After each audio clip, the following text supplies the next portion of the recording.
Throw him out! The command sliced through the roar of thunder like a knife. A flash of lightning tore across the sky, lighting up the faces inside the helicopter. 6 soldiers sat tense, eyes forward, pretending not to hear. In the middle, handcuffed, soaked in rain and sweat, sat Colonel Elijah Iron Jack Warren. He didn't flinch. Didn't beg. His eyes, calm and unreadable, met the storm head-on. "Come on, old man," Captain Voss said, stepping closer. "You trained me to follow orders. Don't make me question that." Elijah's voice was low but steady. "You already did," Voss smirked, forcing a laugh that didn't reach his eyes. "They said you'd fight, that you'd try to talk your way out." Lightning cracked again, so bright it painted everyone in ghostly white. "They were wrong," Elijah said quietly. The wind howled as the side door slid open. The night exploded in chaos. Rain blasting into the cabin, papers flying, men gripping their rifles. One soldier looked away, whispering, "He doesn't deserve this! Do it!" Voss shouted over the storm. 2 men grabbed Elijah by the arms. His wrists, bruised from the cuffs, twisted but never resisted. He looked at Voss one last time. "When you bury the truth," he said, "it always claws its way back." Then they shoved him into the dark. The world vanished into wind and rain. The fall was endless, his body tumbling through black skies, the helicopter shrinking above him like a dying star. For a moment, the ocean below was just a sheet of glass. Then it rose up and shattered him. The impact knocked the breath from his lungs. Water swallowed him whole, freezing, violent, merciless. His arms strained against the cuffs, dragging him down. The light above faded fast. But death had poor aim with Elijah Warren. He kicked, twisted, forced his legs to move. His chest burned, his vision dimmed. And then air. He broke the surface, gasping under sheets of rain. The helicopter was gone. Only the storm remained. He spotted a crate bobbing nearby, barely afloat. With the last of his strength, he reached for it, his fingers scraping across the words stenciled in black. Classified. Alpha strike. Hours passed. The storm began to fade, leaving behind a gray horizon. Waves carried him toward a dark coastline, jagged rocks and shadows. When his body hit the sand, he didn't move for a long time. Then, slowly, the man the world had written off as dead began to crawl. His breath came ragged. His hands trembled. But his eyes, those stayed sharp. An old fisherman's shack stood on the edge of the cliffs. Windows shattered. Roof half collapsed. Shelter. But barely. Inside, he collapsed by the wall, dripping onto the wooden floor. He searched the shelves, found a rusted sewing kit, a torn blanket, a candle stub. He lit it, flames flickering against the storm outside. Blood dripped from his shoulder. He gritted his teeth and stitched the wound himself, each pull of the needle a reminder that pain meant life. When it was done, he sat in silence, staring at the cuffs still locked on his wrists. A faint smile broke across his cracked lips. "Guess you'll stay with me a while." On the dirt floor, he drew a rough map with a nail. The ocean, the chopper's flight path, the direction of the wind. His soldier's brain clicked back into place. He whispered to himself, "They think I'm gone." He paused, the candlelight reflecting in his eyes. Good. But outside, under the whispering rain, something shifted. Bootsteps, slow, careful, getting closer. He reached for the rusted knife on the floor. Eyes locked on the door, a shadow crossed the window. Then, crunch. Someone was out there, and they'd come looking for him. Impossible. He can't be alive. That's what they said when the Coast Guard found a body washed up on a deserted shoreline at dawn. But Colonel Elijah Iron Jack Warren wasn't just alive, he was furious. The tide rolled back, revealing his torn uniform, soaked in seawater and blood. His chest rose and fell slowly. His eyes opened to a gray sky and screaming seagulls. He coughed hard, spitting out salt water and rage. Every breath burned, but he forced himself up, crawling across the wet sand. His wrists were raw, his ribs cracked. Every step felt like dragging a broken body through glass. But quitting? Not in his blood. Lightning flashed again over the ocean behind him. The same storm that was supposed to kill him now looked like a witness, watching silently as he rose again. Should have finished the job, he muttered under his breath. He staggered toward the tree line ahead, a dark forest of mangroves and shadows. Each movement was slow, deliberate. Every sound made him flinch, branches snapping, distant thunder rolling like artillery fire. He found a shallow stream and dunked his face in the cold water, washing away blood and salt. His reflection stared back, aged, scarred, but alive. The man who once led armies now looked like a ghost crawling out of his own grave. In his mind, the betrayal replayed again and again. Holt's voice, the soldier's silence. The cold order, throw him out. They thought they could erase him, frame him, kill him. But they forgot who they were dealing with. Iron Jack didn't die easy. He tore a strip from his ruined sleeve, wrapped it around his bleeding hand, and started moving inland. The jungle swallowed him whole, leaves dripping, ground soft and treacherous. The deeper he went, the quieter it became, only the sound of his boots sinking into mud and his heavy breathing. Then, footsteps. He froze. Voices. 2 men, nearby, talking low, sharp, military tone. Warren crouched behind a fallen tree, eyes narrowing. Search the coast again. If command finds out we lost the body, he's gone, man. Nobody survives that fall. Still, orders are orders. Warren's jaw clenched. They were still looking for him, which meant he still mattered. He waited, patient as a predator. When the first soldier stepped too close, Warren moved, fast, silent. A flash of motion, one twist, then a muffled cry. The man collapsed unconscious.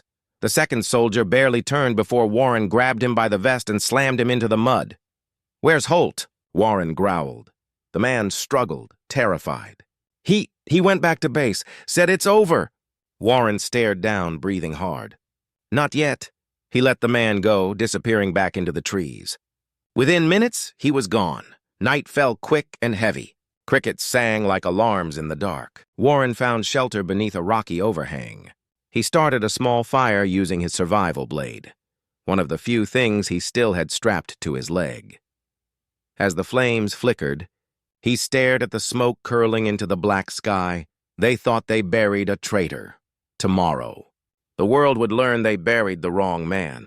He took a slow breath, whispering to the fire, "You took everything from me. My name, my honor, my men. Now I take everything back."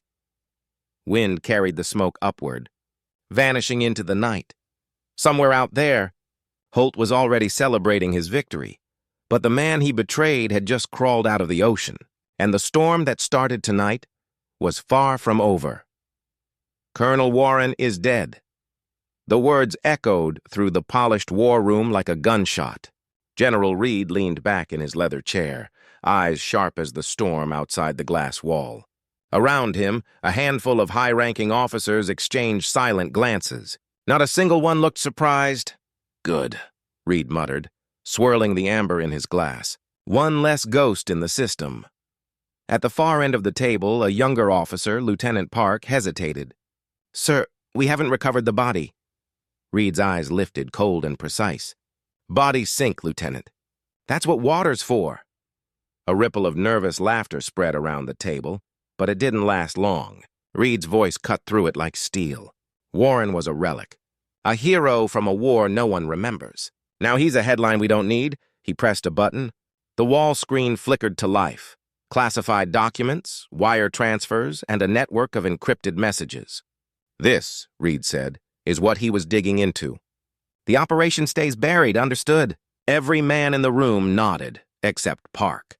His jaw tightened, a flicker of conscience breaking through fear. Outside, thunder rolled again, shaking the windows. "Dismissed," Reed ordered. "And gentlemen, if anyone else decides to play hero," he raised his glass, smirking, "make sure they can swim." As the officers filed out, Reed stood alone by the window, watching lightning streak across the sea. Somewhere out there, the waves still churned violently. He stared at them for a long time, almost uneasy. Then he whispered under his breath, "Rest easy, old friend, but the ocean doesn't bury everything." Miles away, across that same black water, Colonel Elijah Warren sat beside a dying fire. His body was battered, but his mind razor-sharp. A hand-drawn map lay open in front of him, lit by the faint orange glow.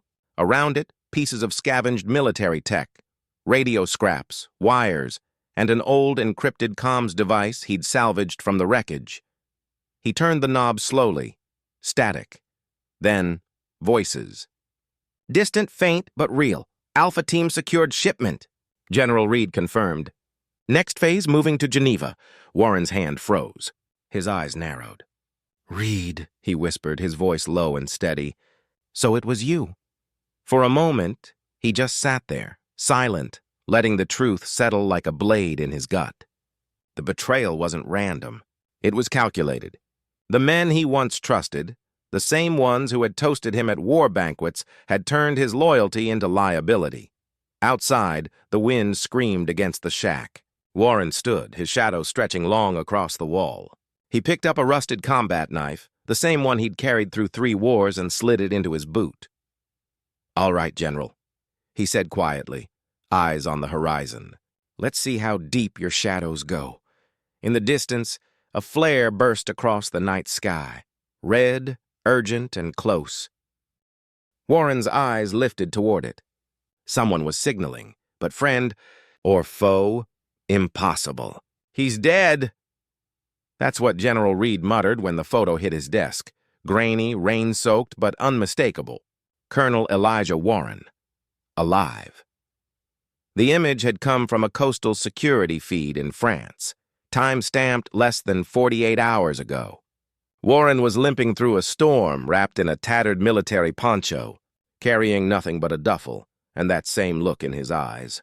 Calm, focused, dangerous. Reed stared at the picture for a long moment, his hand tightening around his pen until it snapped. Find him, he growled. Now.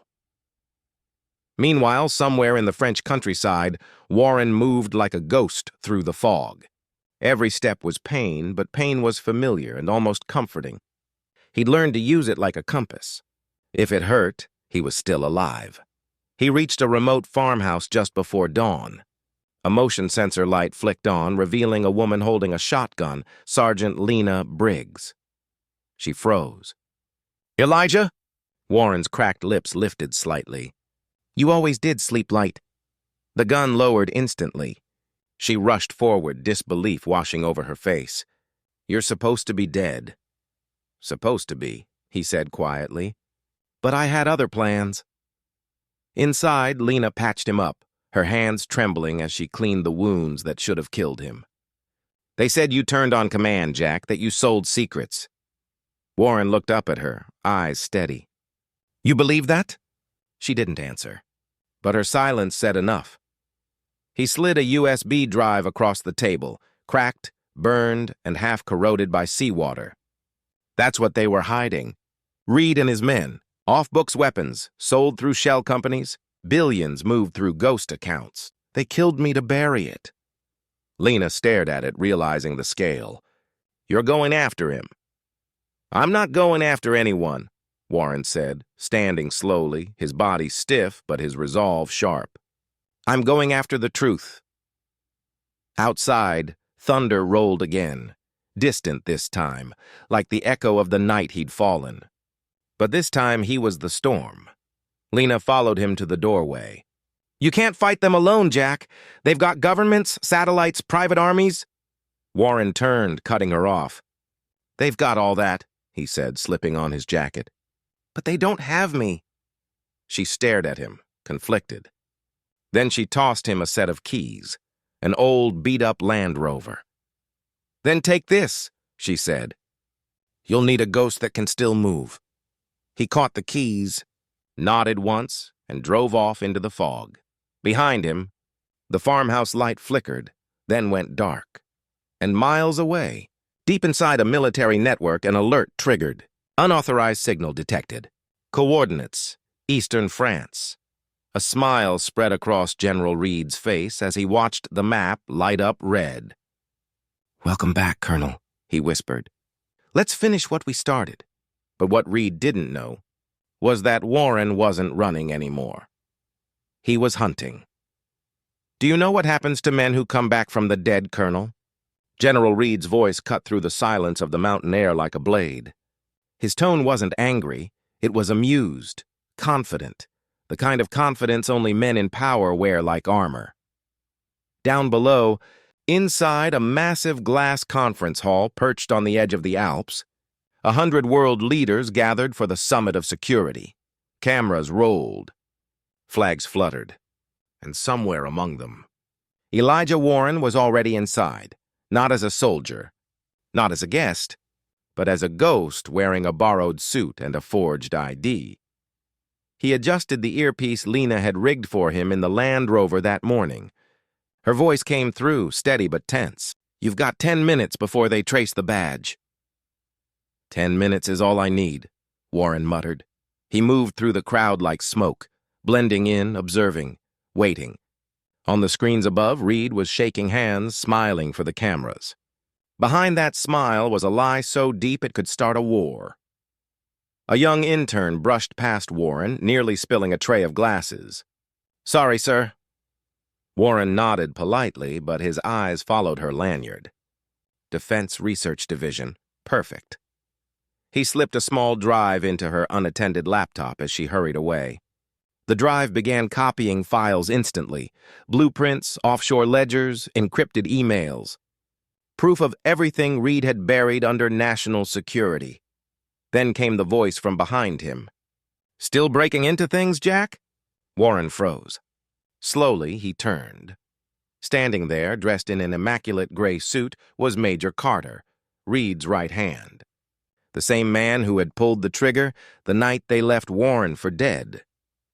"Thought the ocean took you," Carter said, a cruel smile curling his lips. "Guess it forgot to hold on," Warren replied. Carter's smile faded. "You shouldn't have come back." "I didn't," Warren said coldly. "I never left." Before Carter could respond, Lena's voice crackled urgently in his ear. "Jack, you've got company. 6 guards heading your way. Exit through the south wing now!" Warren didn't move. His eyes locked on Carter. "Not yet." Carter reached for his gun, but Warren was faster. A quick elbow to the jaw, a hard shove into a pillar, and Carter was down. Warren grabbed his badge and moved fast. The guards were seconds away. He slipped through a service corridor, heart pounding, breath steady. The tension outside built as Reed took the stage, cameras flashing in rhythmic bursts. "Ladies and gentlemen," Reed began, voice booming, "our alliance stands stronger than ever. Together we face the enemies of democracy." The hypocrisy was suffocating. Warren stopped behind the curtains, watching his former commander spin the world's biggest lie. Then Lena's voice again. "Jack, the data's still uploading. You need 30 more seconds." 30 seconds. In that time, a man could die 1,000 deaths. He looked at Reed, his medals, his smile, his empire of deceit, and clenched his fists. Behind him, 2 security guards appeared, weapons drawn. "Hands up!" Warren slowly raised his hands. "You really want to do this here?" The guards hesitated. And that's when the room's massive display screens flickered. Once, twice, then turned black. A low murmur rippled through the audience. Reed turned, confused. "What the hell is this?" Then the images appeared. Emails. Bank transactions, photos, classified orders. Each one stamped with Reed's signature. Proof of war crimes, false operations, and assassinations disguised as diplomacy. The crowd erupted in chaos. Journalists shouted. Officials stood frozen. Cameras captured everything. Reed's face turned white. "Shut it down!" he barked. "Now!" But it was too late. From the corner of the stage, Warren stepped out, calm, composed, and very much alive. Every camera turned toward him. Gasps echoed through the hall. "General Reed," Warren said, voice firm and cutting through the chaos. "You taught me loyalty. You taught me honor. But you forgot one thing." He tossed the drive onto the floor between them. "You can't bury the truth." Reed lunged forward, fury in his eyes. But before he could speak, security swarmed in. This time, not for Warren. For him. Lena's voice came softly in Warren's earpiece, relief breaking through the static. "You did it, Jack." He looked up at the flashing cameras, at the crowd whispering his name. "No," he said quietly. "We did?" Outside, snow began to fall, covering the blood and the lies alike. And as the sirens wailed in the distance, Warren walked away from the stage. Not a ghost anymore, but a man who had finally come back to life. "Close the door." "Jack." General Reed's voice was cold, controlled, the kind of tone that came right before a knife went in. Colonel Elijah Iron Jack Warren didn't move. The heavy oak door behind him stayed open, letting in a slice of gray afternoon light that cut across the conference room table. Around it sat 6 men in expensive suits, silent, watching. Reed leaned back in his chair. "You've been busy," he said. "Stealing files, contacting people you shouldn't, pretending to be one of us." Warren's jaw tightened. "Pretending?" Reed smiled. "You were a hero once, Jack, but heroes don't survive long in the real world. They get replaced." The silence was sharp enough to cut glass. Warren stepped forward. "You framed me, sent your own men to kill me, and now you call that real?" Reed stood slowly. His medals glinted under the fluorescent lights, symbols of honor masking the rot beneath. "You were too proud to understand how things work. You saw corruption, and instead of staying quiet, you made it personal." He walked closer, lowering his voice. "You think anyone in this room cares about justice? They care about stability, control, and right now, you're the problem." Warren's eyes darted to the men at the table. Some avoided his gaze. Others looked almost sorry. Almost. "You trained me to protect this country," Warren said, "but all I see are cowards hiding behind flags." Reed's face hardened. "Careful, Colonel." "No," Warren snapped. "Not anymore." He reached into his jacket, and every man in the room flinched, hands twitching toward their holsters. But Warren didn't pull a gun. He dropped a small black recorder onto the table. It clicked and Reed's voice filled the room. "Bury it under Operation Black Rain. No leaks. If he talks, he disappears." The words echoed through the silence, every syllable another nail in Reed's coffin. The men around the table looked stunned. One of them, a senator, whispered, "My God!" Reed's mask slipped. "You don't know what you're doing." "Oh, I know exactly what I'm doing," Warren said. "I'm giving you the same choice you gave me. Confess or burn." For the first time, Reed looked unsure. He glanced toward the corner where 2 armed guards waited by the door. "Take him." The guards hesitated. Then one of them stepped forward. But before he could reach Warren, Lena's voice burst through the intercom. "Jack, it's done. The recording just went live." Reed's head snapped up. "What?" The flat screens around the room blinked to life, one after another. News alerts, military channels, social media feeds, all showing the same leaked audio file. His voice, his orders, his crimes. Reed lunged for the nearest phone, shouting, "Shut it down!" But it was too late. The world had already heard him. Warren took a slow step back. "You wanted control, General. Now you've lost it." Reed's fury turned desperate. "You think this changes anything?" "You're still a dead man!"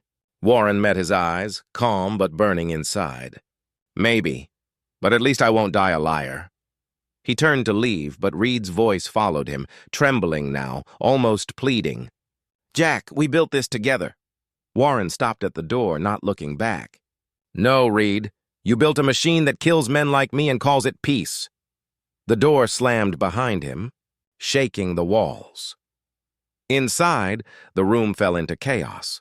Phones ringing, voices shouting, reputations crumbling. Outside, Warren walked through the rain, his coat soaked, but his steps steady. For the first time in years, the storm wasn't just around him. It was inside every man who had tried to bury him alive.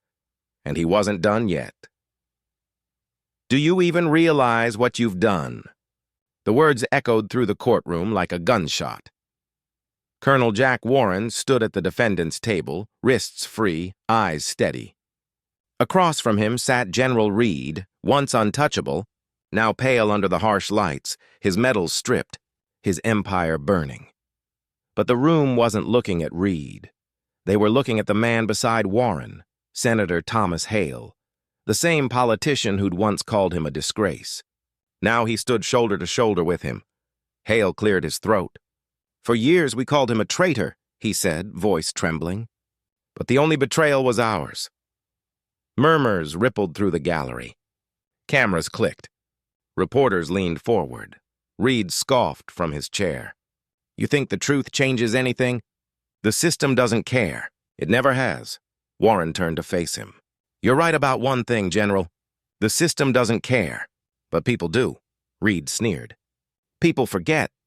That's why men like me survive." Hale stepped closer, placing a hand on the table between them. "Not this time. The whole country heard your voice. They saw the evidence, and they won't forget." The judge raised a hand for order, but the moment had already shifted. The power in the room had changed sides. Reed leaned back, smirking like a man still pretending to win. "You think you've beaten me, Warren?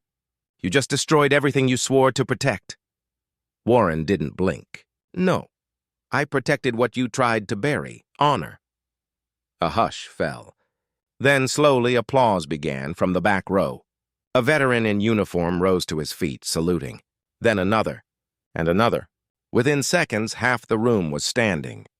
Reed's face drained of color. For the first time, he looked small. The gavel came down. "General Richard Reed, you are hereby stripped of rank and remanded to federal custody pending trial." 2 MPs moved in. Reed didn't fight. He just stared at Warren, eyes burning with disbelief. "You're no hero," he muttered. Warren looked at him one last time. "I don't need to be." As Reed was led away, cameras flashed like lightning. The story that began with betrayal was ending in justice. And yet, for Warren, it wasn't about revenge. It was about something bigger. Outside, rain fell again, gentle this time. Warren stood under it, coat open, head high. Lena joined him, holding out an umbrella. "It's over," she said softly. He shook his head. "No, it's just beginning," she frowned. "What do you mean?" Warren looked out at the crowd of soldiers, reporters, and ordinary people gathering beyond the courthouse steps. "The truth's out there now, but the fight for it, that never ends." He walked down the steps slowly as the wind carried his final words. Justice isn't a moment. It's a mission. The camera lingered on his fading figure, swallowed by the storm. The man they tried to erase had just become something they could never silence. "Do you believe in ghosts, Sergeant?" The question came quietly, carried on the soft wind rolling off Lake Geneva. Morning sunlight broke through the clouds, glinting off the water where the storm had raged just hours ago. Colonel Elijah Iron Jack Warren stood at the edge of the terrace, hands clasped behind his back, looking more like a monument than a man. The chaos, the betrayal, the blood, it was all behind him now. But the ghosts he spoke of weren't the kind that haunted places. They were the kind that haunted history. Sergeant Lena Briggs stood beside him, arms folded, eyes studying the horizon. "If I didn't before," she said softly, "I do now." Warren gave a faint, weary smile. "Then maybe we both are." Behind them, the world was waking up to a new truth. News networks blared headlines about the exposure of a global arms conspiracy. Generals, CEOs, and politicians were being arrested by the minute. The documents Warren had released were impossible to silence now. A single man, once branded a traitor, had set the world on fire with the truth. Down below, journalists swarmed the steps of the Geneva Summit Hall. Cameras flashed. Microphones waved, questions shouted, but Warren didn't move toward them. He didn't need applause. He wasn't the story. The truth was, Lena turned to him. "What will you do now?" He exhaled slowly. "Live quietly. Maybe find a small house near the coast. I've had enough noise for a lifetime." She hesitated. "And the others? The soldiers who still believe the lies?" Warren's jaw tightened. "They'll learn. Not from my words, but from what comes next." A silence stretched between them, broken only by the faint sound of sirens in the distance. Then Lena handed him a worn metal tag. His old dog tag, burned, scratched, but still legible. "I found it near the crash site," she said. He turned it over in his palm. The letters E. Warren still shone beneath the scars. "Guess the ocean tried to keep it," he murmured. "Didn't want to let go?" Lena smiled. "Neither did you." He chuckled softly. "A soldier doesn't quit, Sergeant. He just changes the battlefield." Then he looked back at the water, the same ocean that had tried to take him and failed. The wind caught his coat, flapping it like a faded flag. "You can bury a soldier," he said, voice steady now. "But you can't bury the truth." Lena saluted him. For a moment, neither spoke. Somewhere in the distance, church bells began to ring. A new day, a clean sky. And as Warren walked away from the terrace, disappearing into the light, his words echoed one last time. Justice isn't revenge. It's remembrance. Because legends don't die. They just leave echoes strong enough to outlive the storm.